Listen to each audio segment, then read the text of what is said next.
Welcome, Jeanie Ryce. Thank you, Dr. Tim. And I have put a note to that book, I've listed that book in the notes. I'll get that out in a minute. So, thank you. And the other thing that we mentioned was Milton's Secret, which is a movie came out in 2016. It's kind of a docudrama based on Eckhart Tolle's work. Okay. I'll put a note to that one as well. Thank you. All right. Have a lovely show. Thanks, and you have a good weekend. So welcome, everybody, to the second hour of Mindshifters Radio. Today is Friday, February the 19th, 2021, and our call-in number is 563-999-3581, and press 1, and that puts you into queue to talk to us. And we'd love to hear your comments and questions because that makes this your show.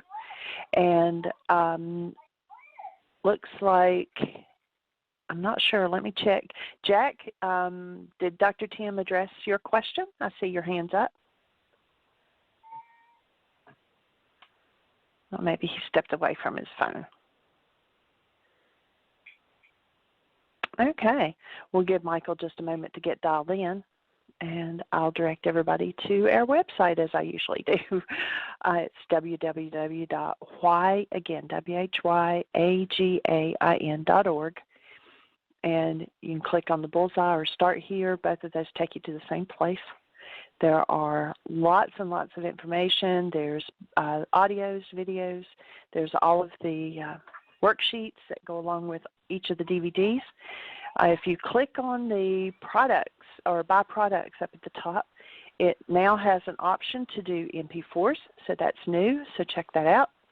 And that's streaming of the videos. It's not an actual download, but they're half the price, and you'll be sent a private link, and they're yours to watch however many times you want to watch them. Welcome, Michael. Thank you, dear heart. I hear a little sweet voice in the background there. I'm actually attempting to get her down for a nap while the show's going on. Uh-huh. And she's not overly willing to be doing a nap right now. Is that what's happening? Well, no, she's actually doing okay. She's just in there chatting with all of her little stuffed animals, so she'll eventually fall asleep. But we'll see how that goes. The imagination is wonderful. She's pretty amazing with that. So welcome, everybody. Delighted and honored that you're here once again. I'm having an interesting time down here in Sarasota, Florida. Created a new medical procedure today with Dr. John. He was doing some stem cell harvesting and implantation for someone, and so we now have a procedure called StillPoint Breathing. It was actually StillPoint Breathing and doing some energy field work on his client as he did the harvesting of stem cells. So an interesting procedure. And I'm actually sitting now feeling very relaxed as I'm doing an IV of ozone and magnesium. So feeling a little bit relaxed. So we're now in the conversation with Richard, and it's interesting. The last paragraph that we read yesterday, there was a client here that I'd had a conversation with, and I went back and read the last paragraph to them, and it was almost a verbatim conversation. I've been doing some processing with some of Dr. John's patients here, and so it was interesting because I just kind of had to laugh as I read the last paragraph of our reading yesterday to this client, and it was just a verbatim repeat of the conversation of how this mind works with its blame game. And I'm going to read that paragraph once again because it's just so powerful. If you remember, Richard had a scenario that unfolded where he was sitting in a restaurant drinking a cup of coffee and went into a fit of anger at the waitress as she came over and took his coffee cup from him. And we were talking about the difference between reality and actuality. And Richard's got this issue of people taking things from him. And he's realizing that the waitress had a different reality as he was able to step back and realize that his perceptual construct, what his mind was showing him, was a picture based on the content of his mind, not on what actually happened at the table. And his reality was one of having something taken from him again and going into hostility about it, where the waitress had observed that there was coffee spilled in his saucer and that he was going to get it on his business suit clothes. And so was there to replace the cup of coffee with a fresh one so that his clothes would stay clean. And just, it's such a profound but simple picture of the fact that our eyes are not windows that show us what's happening out there. Our eyes are receivers of information. And we're not looking at ever. You have never seen anything happen outside of you with your eyes, because your eyes are not a two-way valve, they're a one-way valve. They bring information in. You see nothing out of your eyes. Your brain generates its constructs according to what the input information resonates within the mind. And his reality was one of hostility, where the waitress, exactly the same scenario, but hers is one of service. And so we just took a look at Richard's inability to look directly at his thoughts of blame caused them to surface when he least expected. They would run out of control and cause his actions to be out of proportion with the situation he faced. His blame thoughts became generalized. His reaction, attacking the waitress, for example, was generalized from the realities he learned from his early interactions with a mother who attacked to protect herself. This dynamic was the source of the emotional explosions that drove people away, the type of reverberations that often go on for decades after the original reason for blaming his past. And if you remember, Richard's this character who is on his third divorce and believes that all he has to do is get out of town in order to get away from these women that are always taking things from him, always playing off of his reality structure.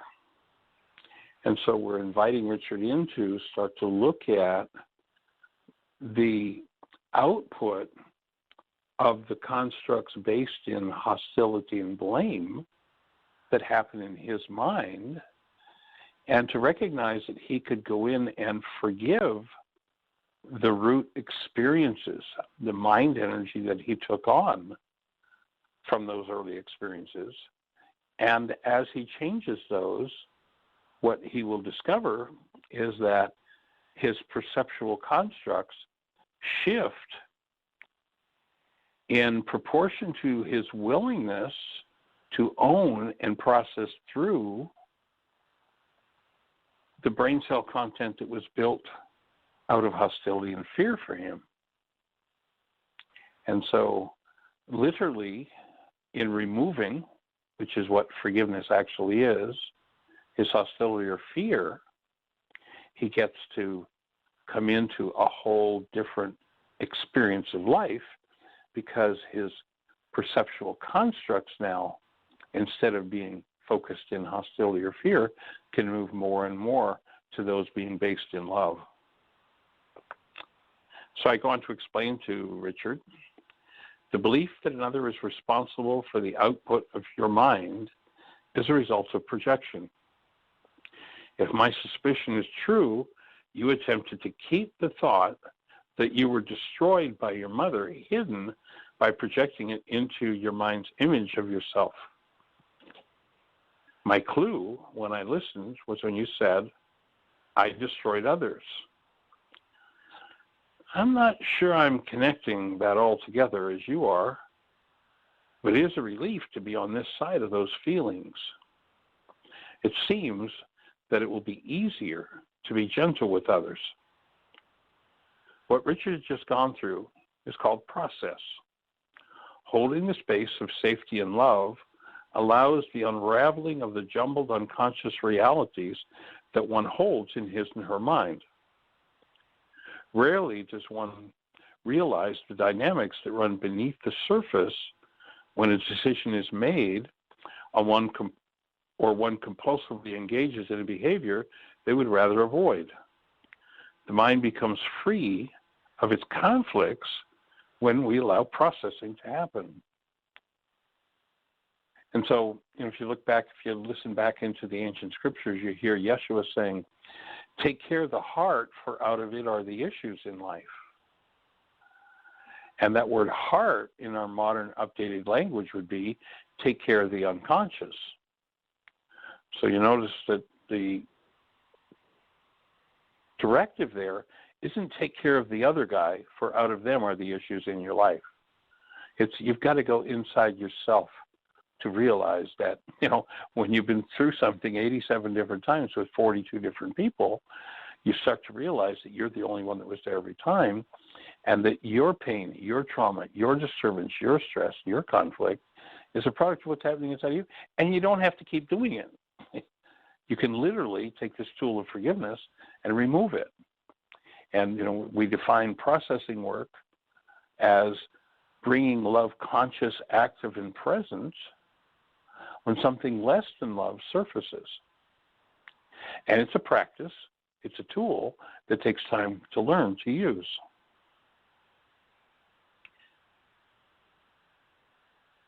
In the past, if thoughts and feelings like this surfaced for you, it was probably in the context of conflict and anger, which just reinforced your pain and upset.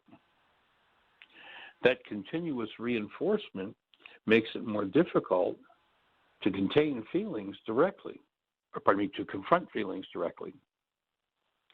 It is having a loving space while issues are surfacing that shifts the energy into healing mode. Are you willing to continue, Richard? He nodded in agreement. You grew up behaving toward others as you perceived your mother did toward you, probably because you saw mom as a successful enough model for you to model your behavior after her. Excuse me, this magnesium is almost putting me to sleep, so my brain is a little slow, if you'll notice today. That behavior worked to control you, but did it endear your mother to you? No, I hated it when she did that. It drove me away from her. So it accomplished the goal of controlling you, but you detested being controlled. You hated your mother's behavior, but you've become just like her. Earlier you said another wife was leaving. Has anyone ever told you they felt driven away by you? I inquired. How did you know that? He asked. The same way I figured out you felt destroyed by your mother. Let's just hold that issue for a moment. I suggest you notice the controlling behavior does not serve you. It tends to destroy your relationships. The key thought that the book presents at this point, and we're on page 37 if you want to follow along, is we tend to become that which we hate and attract that which we feared. Richard paused. This certainly gives me a lot to think about. I'm really going to have to spend some time sorting through this. But I want to understand how you figure this all out from the little that I've said. Okay, let's look at feeling destroyed by your mother. It appears that it was easier to admit that you destroyed people than to think of her doing that to you. if you believe treating others the way your mother treated you destroyed them, it makes sense that in your mind she did the same when you behaved that way toward, when she behaved that way toward you. Let's keep in mind that destroyed, quote unquote, is a perceptual construct, a perceptual reality, probably a very complex one, which at this moment we will not try to break down. It's more important at this stage that you be responsible for accepting the pattern and modeling your behavior after hers, rather than trying to blame your behavior on her. I see many people who take inventory of everyone else's faults, but never acknowledge their role in adopting those faults as their own. This leads to more blame and is a justification many use to avoid accountability. It's a great excuse for staying in old patterns and letting oneself off the hook and not having to change. And so one of the things we encourage people to do, and of course it's a practice that we all engage in when we begin to do deeper levels of work on this unconscious mind, or the heart, as it was said in the scriptures, is you really pay attention to your words. You start to listen to your own unconscious words. And as you do, you start to, Shakespeare gave us a good clue on that one. Shakespeare said, "My words fly up, my thoughts remain below." In other words, there's something happening in my unconscious that's driving my language and my behavior. It's interesting that in the Aramaic language, there's a suffix that we add to a word. We bring this up every once in a while just to reinforce this idea. A suffix that if we add it to a word, it means that that word, whatever that word reflects, is an energy that's moving in the unconscious, and it impacts three things: perception, decisions, and behavior. So when there's something moving in the unconscious mind, there's an unconscious influence. If you've ever said to yourself, "Oh, I hate it when I do that. Oh, I never want to do that again," and you turn around and you find yourself doing it again, then there are those Uta brain cells moving. There's something in the unconscious that's moving that needs to be confronted and healed. And so we invite you to watch your language. You'll notice that on the show, I'll often stop people mid-sentence, and sometimes it brings up frustration for people because it's like, well, I just want to say what I want to say. It's, well, here's the thing. If you say things from your unconscious that are not true, then your perceptual constructs, because they must follow your language, will be untrue and incorrect. So if you can pull back and recognize that, if somebody will do you the favor of stopping you mid-sentence, they'll give you the opportunity to start to become conscious of what at that moment is unconscious. And when we bring the unconscious to the conscious level, that's when we can change the dynamics that otherwise run us unconsciously. If you find yourself returning to behaviors over and over and over again that you say, "I just hate it when I do that," there's generally a precursor to that behavior, and that is your language. If you listen to people's language, you know exactly where they're going. You listen to people with the vile, the vicious, and the foul mouth, and you know where that person's behavior is going. If you find yourself with a vicious, vile mouth, then you recognize, if you're in a state of willingness, that you're being driven from an unconscious level because you say, "Oh, well, I would never do that." But you're being driven by an unconscious dynamic that's stored in brain cells, and it is always powerfully healing to bring the unconscious to the conscious level, to open the space where there's willingness to see what's going on in the hidden parts of the mind. And ultimately, I've come to the point where my conclusion is that it is totally and completely unnatural for us to have an unconscious mind. We're not designed to have any form of unconsciousness within us. We're designed to have a conscious and a subconscious mind, but not a conscious, subconscious, and unconscious. In the ancient teachings, they said the veil of the temple must be rent in twain. The veil of the temple is not a purple curtain in a church. The temple is your body-mind unit. The veil is the artificial barrier between the subconscious and the unconscious. When we remove that veil, when we open that, then we have access to all of the information in our minds all the time. There's nothing that is hidden from us. And what most people try to do is, hide from themselves those parts of themselves that they don't want to deal with, that they don't like. You remember Paul said, nothing will remain hidden, everything will be made known in the light of day. In other words, your unconscious, that which you try to keep hidden from yourself, will play out and become part of your experience in your world. Now, there are two ways you can do that. You can go directly within by using the tool of forgiveness, make the unconscious conscious and clean it up, or you can keep the hidden part, and the part of the mind that we don't want to deal with is the part that bites.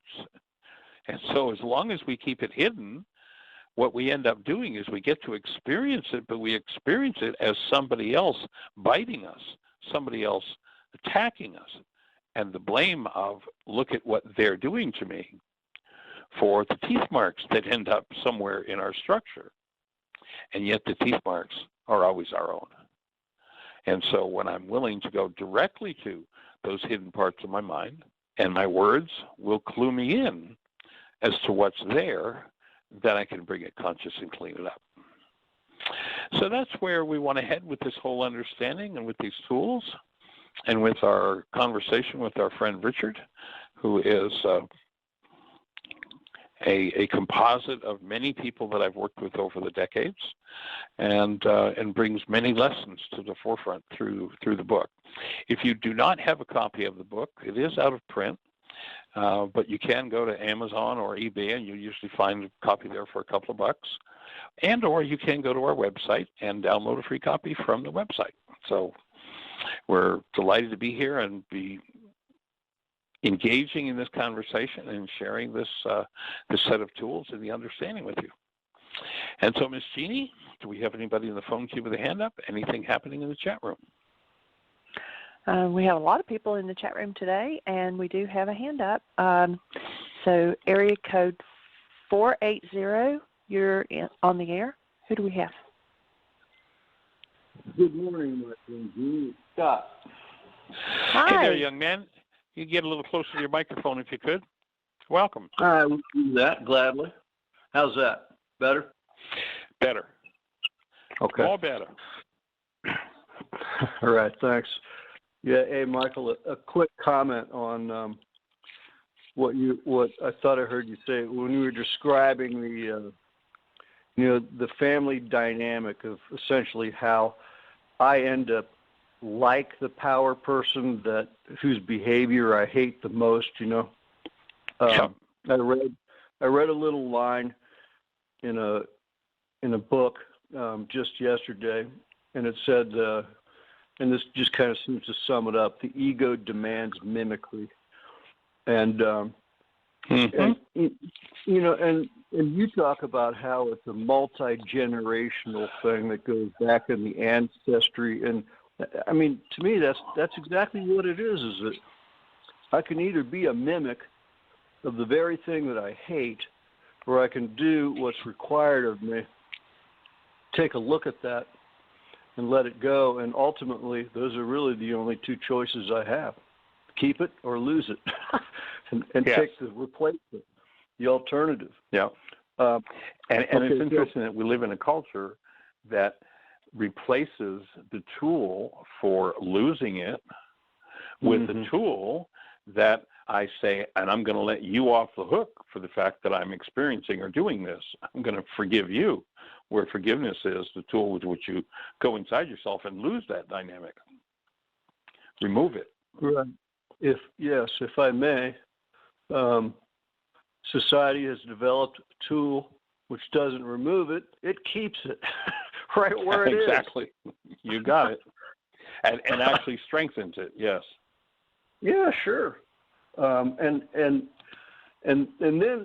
by not dealing with it, or by using this, and I did that, Michael. I let people off the hook for years and thought it was forgiveness, and then I'm wondering why, for lack of a better phrase, why is this happening to me again? I already forgave that person. No, I didn't. No, I didn't. Yeah.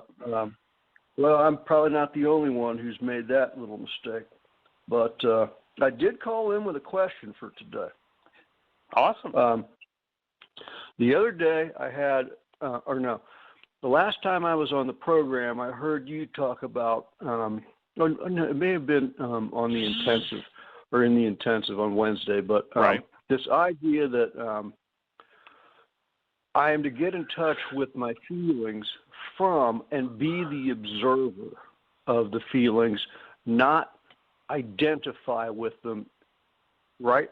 Is that right? Yeah, you want to move in the direction of being able to be the observer rather than so fully engaged in it that you think it's who you are.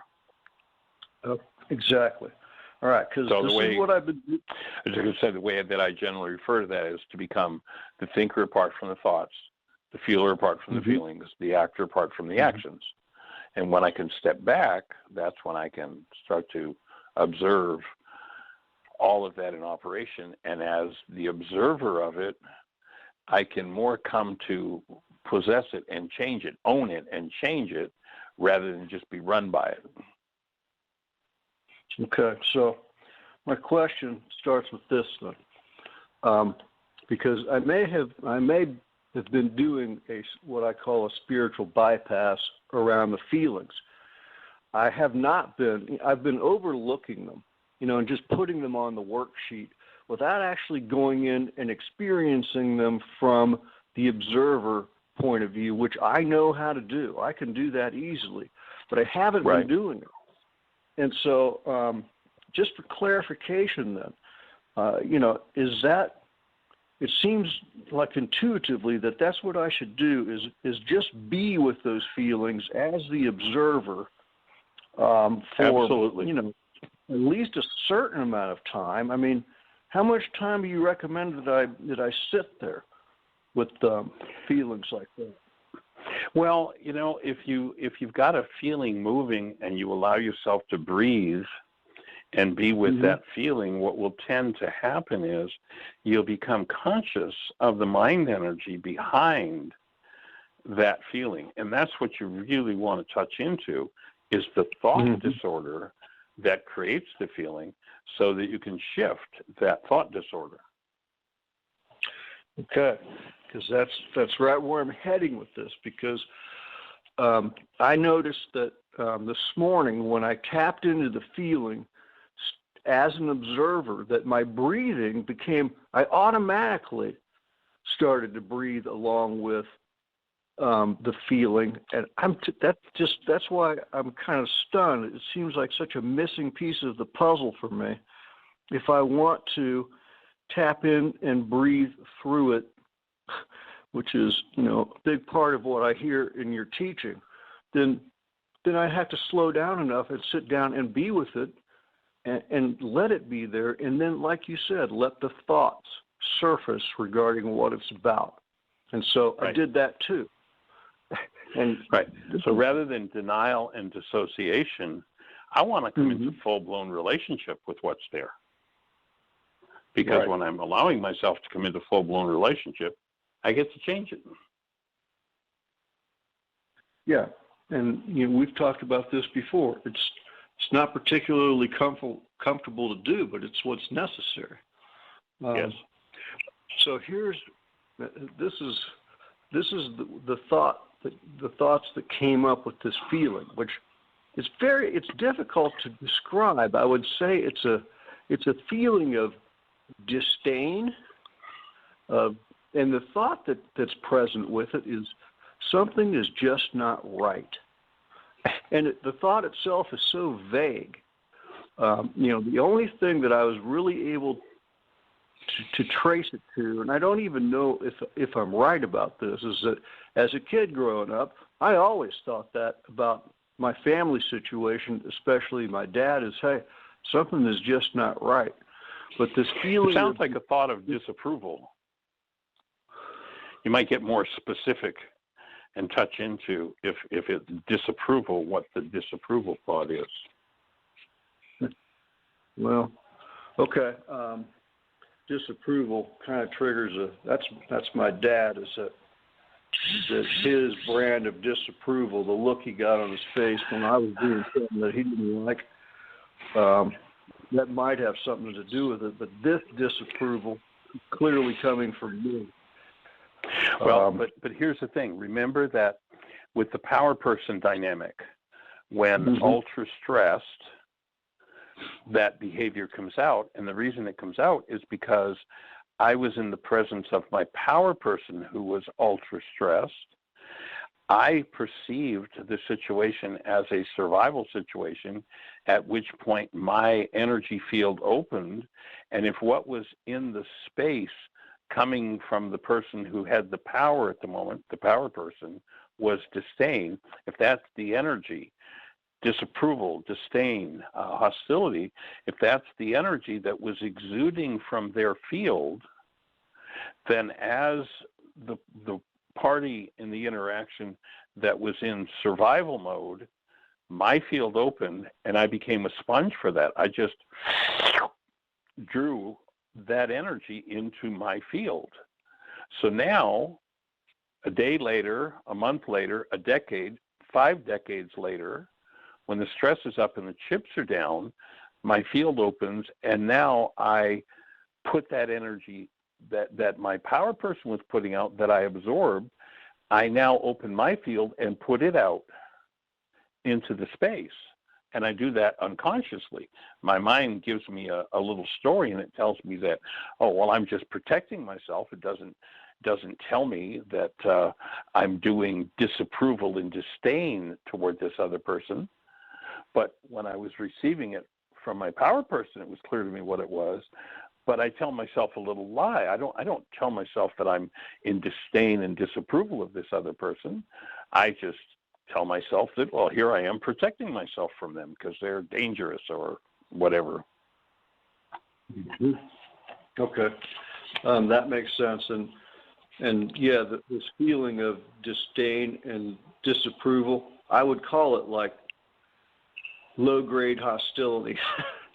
It may be like the number 2, I'm at that number 2 level, not where I'm about ready to pounce on someone with anger or rage, but this is kind of how it is below the surface a little ways, where that just sits there, and it's like it's sitting there for me to use as a non-tool in order to defend myself as a survival tool. Yeah. Does that make sense? It's kind of now, except notice the little lie there. The story your mind tells you. See, I'm defending myself, but what I'm really doing is radiating the energy I absorbed from Dad defending himself, and it's disdain and disapproval that I'm actually doing. But my mind lies to me and tells me, yeah, well, see, I'm just protecting myself. I'm just defending. Well, the truth is you are exuding and pouring disdain and disapproval on people. And on yourself, because, of course, you get the original. Okay, well, that's why you want to become the observer, stand back from it, and one of the things, if you remember, we get into when we talk about the pseudo solutions in the non-being mind, is the number 1 pseudo solution. If I could just figure this out, you can't figure it out, but you can. When it comes up, you can forgive it. I You can play in your head and try to figure it out forever. That will never happen. But you can, in that moment where you catch it, apply forgiveness. That's the point at which to look at the goal that's driving the perceptual construct based on that energy absorbed from the power person and process it out. So where does the survival component come in then? Well, in the initial experience, again, remember the three factors that create a power person dynamic in a person's mind. First one is the power person has more power over your life than you do. The second one is they are not functioning as a human being. They are not functioning as love. And the third one is you perceive it as survival. When those three things happen, the recipient's field, usually the child in relationship to a parent, opens to absorb whatever energy is in the environment. 20, 50, 60 years later, the stress is up and the chips are down, and what happens on automatic pilot when that power person dynamic takes over, the thing I hated the most that they did to me is I open and I now radiate that energy out into the world. And of course, reinforce it and bathe my own cellular structure in it. When I become conscious that, no, I'm really not defending myself here. What I'm doing is I'm puking all this disdain and disapproval on people and on myself. Then I get to change it. But as long as I say to myself, well, I'm just protecting myself, then of course that's perfectly acceptable. Okay, that's it. It's the illusion that I'm protecting myself. Yes. When the truth and is. What? Go ahead. Well, the truth is that I'm not protecting myself at all. It's just that's what I was alluding to when I said that it was a defense. It's what I think I'm protecting myself with it, but that's the law. Okay. Yeah. And the truth is, what you're doing is you're just unconsciously setting up more of the same, more attack. Because when you pour disdain and disapproval on people, they will tend to come back with some sort of an attack. So I'm just perpetuating the ego's game. Mm-hmm. Oh, boy. Yeah. So unconsciously sending out that energy and attracting like a magnet. Okay. Yeah. Right. And where that, as I see it, the root of that is, especially when I'm a child, a parent, the power person, is my God. And so if I never resolve that power person dynamic and that strong energetic influence from those early experiences, if I never allow myself to open, see them for what they are and process them, then what I'll always be doing is seeking advice. You have to go to some advisor to do a behavior. You either go to being, love, or you go to the non-being mind. If I go to the non-being mind, I look back and I say to myself, well, let's see now. God was the person who always won over me. That was my power person. And so let me look into my unconscious and see what my power person did in order to control me, in order to win over me.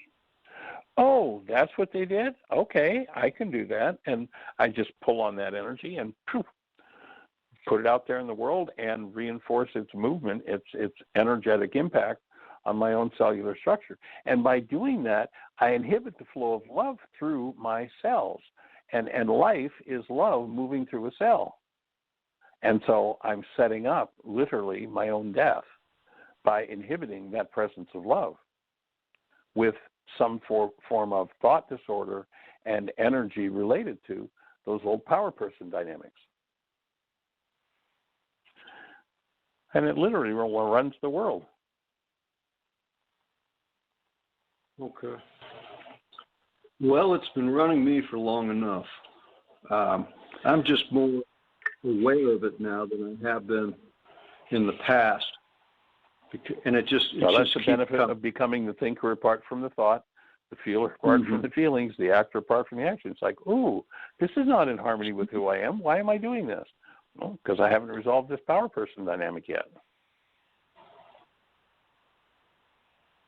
Okay, and then, the other step is, for me then, right, I look at this anger, this disdain, and this disapproval, but below that, I know is the fear, because I've been looking into, what's beneath this stuff, and I know that fear is there. I just haven't pegged what's going on exactly right here, but I know it'll come up for me. All I have to do is settle down, and it'll come to the surface. But so fear is driving. Fear is driving it. Okay. Yep. How about a mind shifter?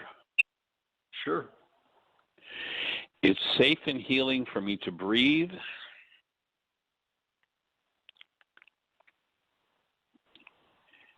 and be fully conscious of the disdain and disapproval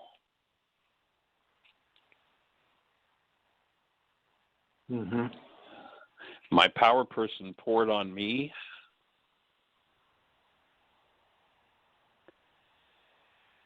and that I have poured on others.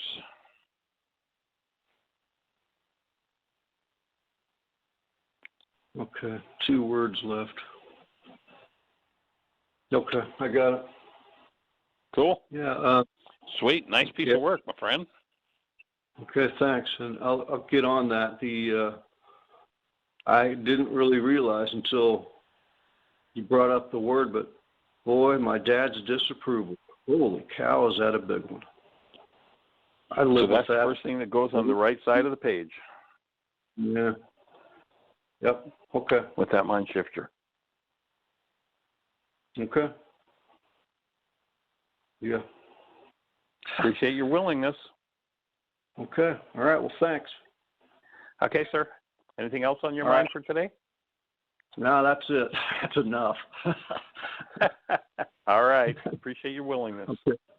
All right. Thanks, Michael. Okay. Blessings. Bye-bye. Bye. Okay, we have 18 minutes. If someone has something they want to talk about, please press 1, and we'll get you in.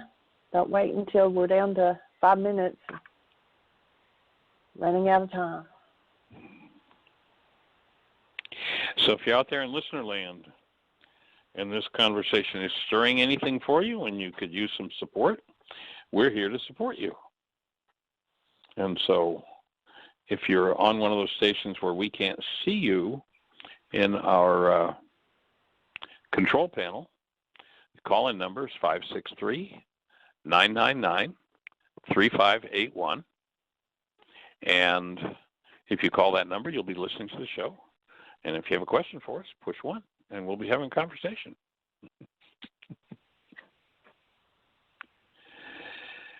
So while we're waiting for someone, while we're waiting on someone to press 1, I was following you on the book, and the key thought in the book says we tend to become that which we hate. But I think you added something else behind that about and become that which we feared. Yes, I did add a little bit to it, but I'm editing a little as we go. Okay, I just wanted to capture it. So you said, and become that which we feared? Right. Yeah. Okay, all righty. Someone press 1. So if you're out there in listener land, how can we support you? I mean, we just went through some major insight material. It's got to be stirring things. And if it stirred a question for you, a comment, or the need for support, then push 1 and let's have a conversation about it. How can we support you? What's on your mind?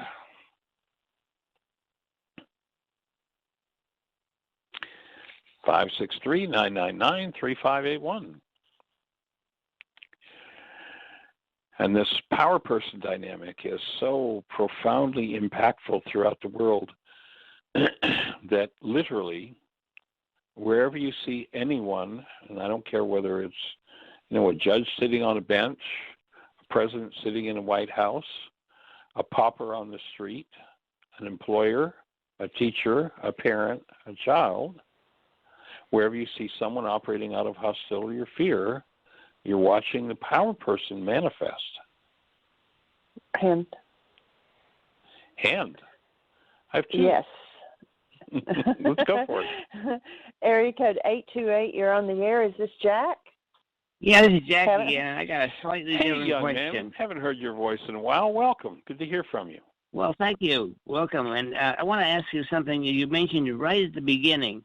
You said something about the guy who was doing StillPoint breathing while extracting stem cells. And Yes. who is that? What's it about? Oh, I'm in Sarasota, Florida, visiting with a friend of mine who's a doctor here. And I'm at his office. And one of the things he does is stem cell therapy. So what they do is go into the spine and take out into the bone, bone marrow, literally taking bone marrow out of the bone, and then place it in places where stem cells, they harvest stem cells from the bone marrow. So as he was doing this harvesting of stem cells and implanting it, I was doing StillPoint breathing with a person in energy field work to support them in moving through it. Aha. And it was just, we were joking about, we got a whole new procedure now. We've got stem cell StillPoint process. The reason I picked up on that is we used to have a guy here in town, Dr. Daniel Eglinton, who did stem cell work, and a friend of mine was scheduled to have that done, and the doctor passed away the day before. And the friend of mine is a man who would be interested in finding another practitioner who's doing this same kind of thing, and he'd be willing to go to Sarasota or anywhere if necessary. He's a retired Air Force colonel. He's the most brilliant man I ever met. Well, Dr. John Laurence, he's got the Institute for Regenerative Medicine here in Sarasota. He's been doing this stem cell work for going on 20 years now, so he's a real master at it. It was really quite masterful to sit in the room with him and watch the procedure, and most people talk about when most practitioners do stem cell therapy, that how terribly painful it is and all of that, harvesting bone marrow. It was a simple procedure, gentle, easy. The woman he was doing it on was just breathing through the whole thing and with it, and a couple little twinges, but it was very easy. So if you would like, I will make sure to pass his name and contact information on to you. I'll text it to you when you finish, and you can pass it on to your friend. Okay, fine. And by the way, the new number for texting me anything is different than the one you had before. It's well, why don't you text me? You've got my cell phone number. Yeah, I'll why text don't you text me the number, and by the way, and I'll send one back to you. And don't go away yet. I got a challenge for you. You need to teach this doctor how to do StillPoint work himself, so you don't have to be there with him to make this happen. He's been doing my work for 25 years. Okay, so he can do the whole thing himself. Oh yeah. He recommends StillPoint to everybody that he contacts. That's one of the reasons I'm here. We're doing some work with practitioners from different parts of the country that have been coming in, and so. Mm-hmm. And by the way, the universe is throwing it. The universe is now throwing at me and Betty everything we need to have a peaceful resolution to the problem we've been dealing with in the wrong way. Oh, sweet. Well, you've got the tools, Jack. So all we need to do is put the pen to the paper and rock through it. Okay, and so I'll text you my new information. Okay. And I join you and support you with Betty in having a sweet, wonderful space that really brings more love into the world, which is what our world needs. It needs more of that flow of love through our structures to each other is really key to life. And back here in Asheville, there's signs appearing all over town that say peace, love, peace. And by the way, Asheville is the center of something wonderful. I can't even begin to explain what's happening here, but it's happening. Nice. Well, it's interesting in the Aramaic where we hear the Greeks translate the scriptures as saying that Yeshua said, "My peace I give to you." It actually wasn't peace. The word that was actually used in Aramaic is more like serenity. My serenity I give to you, not my peace. Yeah. And by the way, I found you guys in England. Serenity. Yeah, shalom. Shalom. Namaste. And in England, they pay a lot of attention to the blessing of Aaron. May the Lord make his face shine upon you and give you special attention and grant you peace. And I'm beginning to see people that understand Hebrew pretty well and bypass the Greek. And so it ain't King James anymore. Right. Cool. Sweet. Mm. Okay, so all right, anyway. Sir. Well, anything else on your mind for today? Nope, except that it's a wonderful day because the Lord made it that way. And if we see it that way, it is that way. Belief is there important. You go. Okay. Awesome. Take care. All right. Be blessed. Okay. Appreciate you, Jack. Right. Blessings. And we have another hand up, and I believe it's Miss Susan, 610. You're on the air. Hi. Hi, guys. Welcome, young lady. Thanks. I watched Penguin Bloom. Oh, and yes. I was triggered by it. The bird part was great. I understand how the bird and the bird drew the woman out of herself and helped her heal and demonstrated flying. And so she began to fly via kayak. But I was triggered by a kind of canned image of romantic love that the husband and wife were demonstrating. It seemed too close to all the happy ads of happy couples running, smiling along the beach in total bliss and happiness, and they're in love forever. And there was a lot of truth in the movie insofar as there were conflicts and people having to face things. But I had to do a couple of worksheets. Literally, I did 2 worksheets on it this morning. Nice. Because I didn't feel so nice. I thought, phooey, you know know how they say people who visit Facebook a lot often feel kind of badly because they see all these happy families and beautiful meals and everything put up on Facebook? And I thought, are Tim and I supposed to be like that? Oh my God. So, well, my offering would be that nobody's ever felt badly about looking at anything on Facebook or anything on TV or anything in what they think is their world at all. The only reason they feel badly is because inside of them are badly feelings. And when they come up, what a sweet chance to forgive them. That's whatever can trigger it. Nice. Oh, yeah. Okay, good. That's good. Yeah. Well, sounds like another healing I got a opportunity. lot of information. Yes. Scenes from childhood in both Tim's and my case. New England, stiff upper lip, stoic. After you wean the baby, and often you don't nurse the baby at all, you don't really touch the baby except to change a diaper and so forth. And, when the baby's up on its pins, well, that's it, kid, you're on your own. And couples don't touch one another. I mean, couples meaning my parents. My dad would have loved more contact with my mother. My mother was skittish and shy and did not like to be touched. And I loved to be touched when I was in love, which may not even be a thing, but anyway. But then touch became complicated because it wasn't just for the sake of touch sometimes. Sometimes it was the sake of getting further activity. And it wasn't always out of a loving place. And I felt this with some boyfriends. I mean, it's old stuff.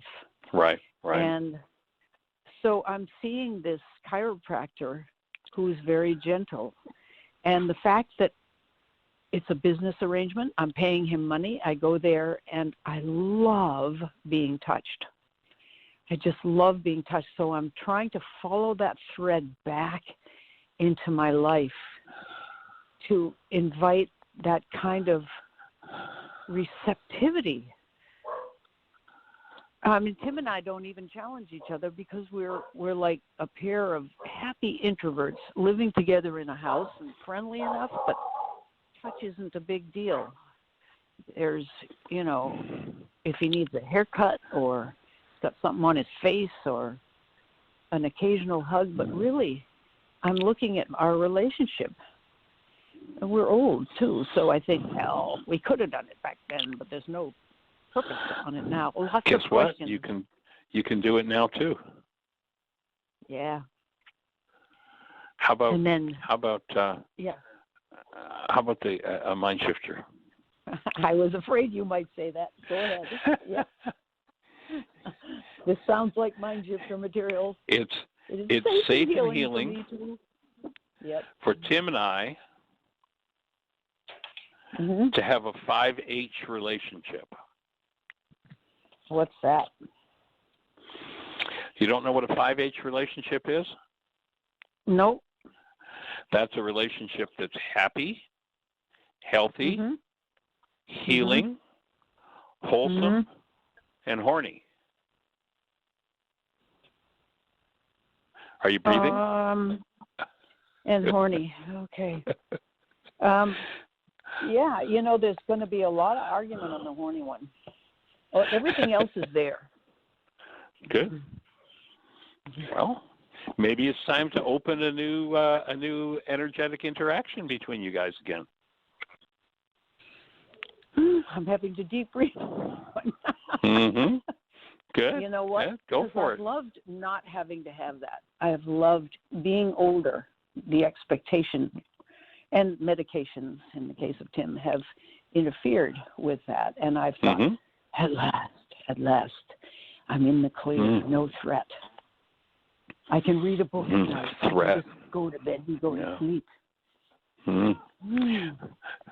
So maybe it's time to, you're being shown that it's time to forgive this old reality of threat that you carry around in your structure.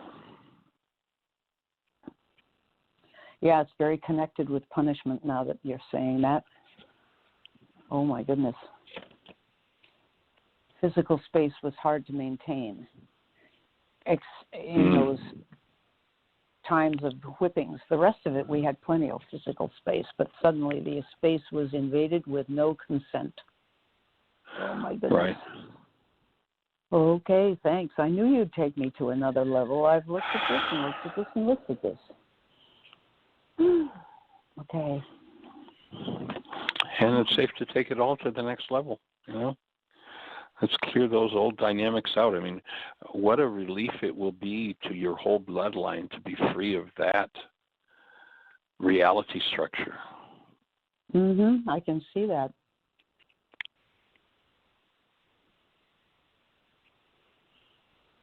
Okay, that's a big Breathing one. with you. Breathing with you.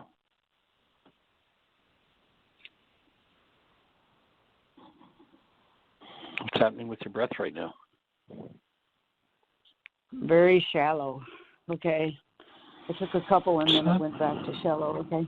Yeah. So I'd support you in allowing your breath to move gently, flow, and let whatever surfaces in the way of thoughts, emotions, old energetic assaults or patterns, let them come forward.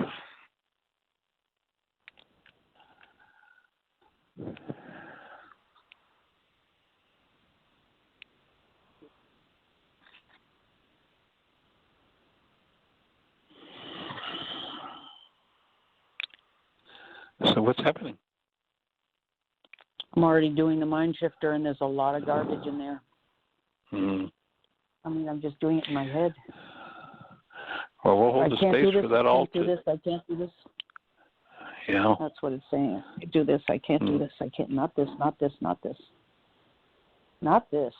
I do everything else. Not this. Not this. Okay. Well, we'll hold the space for all that to dump right out on the page. And then you start using the tools you've got to move through each thought disorder, for all that to dump right out on the page. And then you start using the tools you've got to move through each thought disorder that comes up. You know, you've talked about the healing happening with your two grandsons and with your son. This may be, well, a piece of what will open the space for them. I'd love that, and that's a good incentive.